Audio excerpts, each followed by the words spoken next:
दोस्तों अपना आम तौर पर हम लोग देखते हैं कि राजनीतिक रूप से जब भी कोई बात करते हैं तो लोग अलग अलग दलों में पहले ही बंट जाते हैं। उसी सोच के तहत अलग अलग दलों के सोच के तहत लोग जो है सही बात को भी सुनना नहीं पसंद करते हैं। जो आज के हालात के लिए सबसे जहरीला ये समय है। इस तरह के सोच जो है और विनाशकारी जो है दौर से हम लोग गुजरेंगे अगर नहीं संभले तो इसीलिए अभी भी वक्त है जब मैंने इस तरह से सोचें। अभी तो चुनाव तो है नहीं, चुनाव जब नहीं है तो कम से कम हम लोग ठंडे दिमाग से सही गलत के बात सोच सकते हैं। तो इसीलिए आप ये देखिए, कोरोना महामारी सिर्फ 3 देश में ही महामारी बना और विश्व के सभी देश में ये बीमारी ही बन के रह गया। तो कोरोना जो है महामारी कौन कौन से देश हैं? सबसे ज़्यादा प्रभावित भारत है, अमेरिका है, ब्राज़ील है। और ये तीनों देश के शासक जिनके समय इस कोरोना महामारी विकराल रूप लिया, वह तीनों देश के शासक एक ही मानसिकता के, गौर करने वाली बात है। इसीलिए जो है ये देखिए आप, चीन जो है इतना बड़े जनसंख्या वाले देश, वहाँ से बीमारी पनपा था, वहाँ भी इस बीमारी को लोग कंट्रोल कर लिए।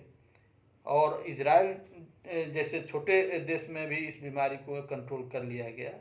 लेकिन हमारे देश में राजनीतिक इच्छा शक्ति नहीं होने के कारण आज हम सभी लोग भोग रहे हैं। राजनीतिक रूप से कोई हम लोग बात करते हैं तो पहले ही जिस रूप में हम लोग बढ़ जाते हैं, यह बड़ा ही गंभीर में जो है हम लोग के लिए समस्या बनते जा रहा है। इसीलिए किसी भी चीज़ को, अगर हम किसी पार्टी को वोट दिए हैं तो आम आदमी को वोट देने का मतलब ये नहीं है जो वो पार्टी फिर गलत कर रहा है तो हम आंख मूंद लें चूँकि हम उसको वोट दिए हैं। ऐसा नहीं हो सकता है। ऐसा अगर करते हैं तो हम लोग समझिए कि खुद कालिदास की तरह अपना ही देश को अपने से ही नुकसान कर रहे हैं।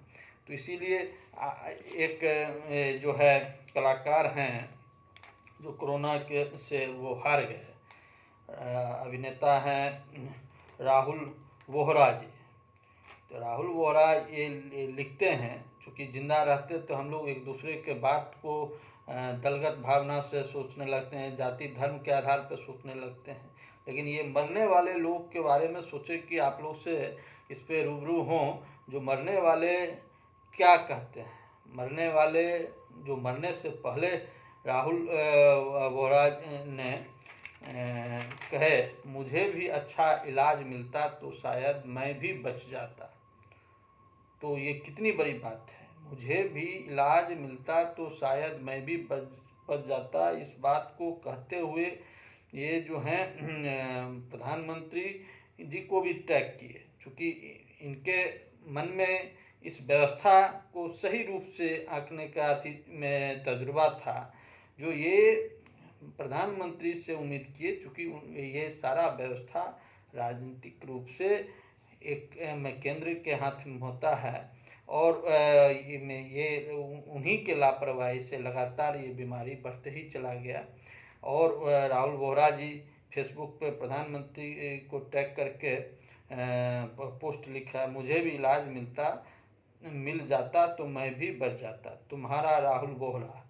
इसके बाद उन्होंने अपनी आयु, अस्पताल का नाम और फ्लोर भी लिखा। साथ ही लिखा, जल्द जन्म लूँगा और अच्छा काम करूँगा, अब हिम्मत हार चुका हूँ।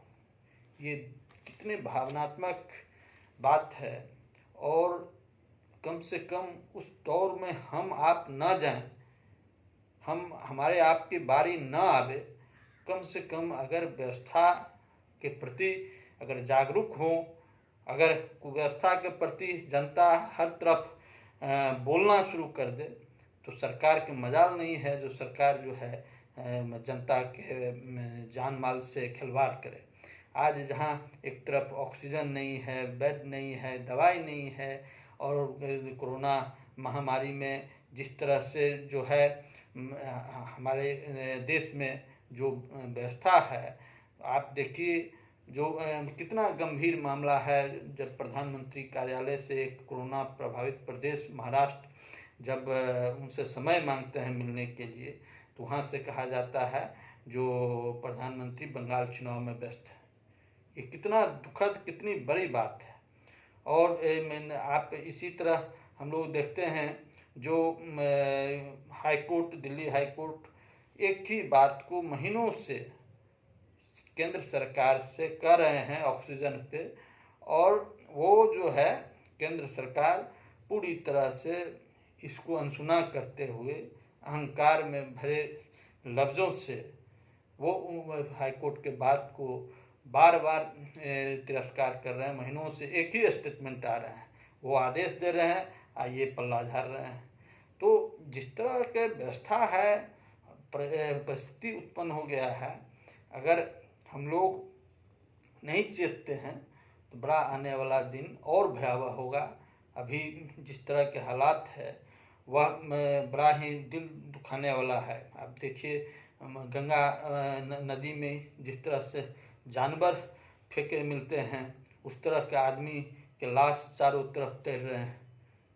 क्या स्थिति आ गया, क्या परिस्थिति है।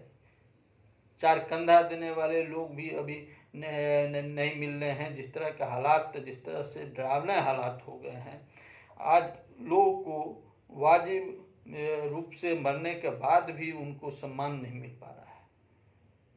तो ये बड़ा ही दुखद स्थिति है। आप सभी से विनती है जो इस परिस्थिति से पूरी तरह से राजनीतिक रूप से ऊपर उठ के अपने बात को बेवाक होके सरकार के जो कमियां हैं, चूँकि सरकार के ही नीति से हमारे ज़िंदगी में या आपके ज़िंदगी में तरक्की होता है। हम आप खुशहाल होते हैं तो भारत माता खुशहाल होते हैं। भारत माता हम आप हैं, कोई भारत माता कोई दूसरा व्यक्ति नहीं होते हैं। हम आप उन्हीं के संतान, हम लोग खुश हैं तो भारत माता खुश है। तो किस तरह के जो बीजारोपण समाज में कर दिया गया है, किस तरह से हम लोग जात धर्म के आधार पर बट के मैंने खराब से खराब परिस्थिति को भी मैंने हंस के टाल रहे हैं, और दलदल में हम लोग जा रहे हैं। आने वाला दिन और विकराल होगा। इसीलिए आप सबसे निवेदन है, और कोर्ट से खासकर हम लोग निवेदन होगा जो खुद संज्ञान लेके, कोर्ट को खुद संज्ञान लेना चाहिए। जो प्रधानमंत्री जहां ऑक्सीजन, बेड, दवाई नहीं है कोरोना महामारी में, वहां उनके 20 लाख करोड़ के आवास बन रहे हैं। इस पैसे को जब्त करके कोर्ट से हम आग्रह करते हैं जो स्वतः संज्ञान लेके 20 लाख करोड़ के जब्त करके दवाई और बेड और जो ऑक्सीजन के जो कमी है कोरोना महामारी में, उसके पूर्ति देश भर में की जाए।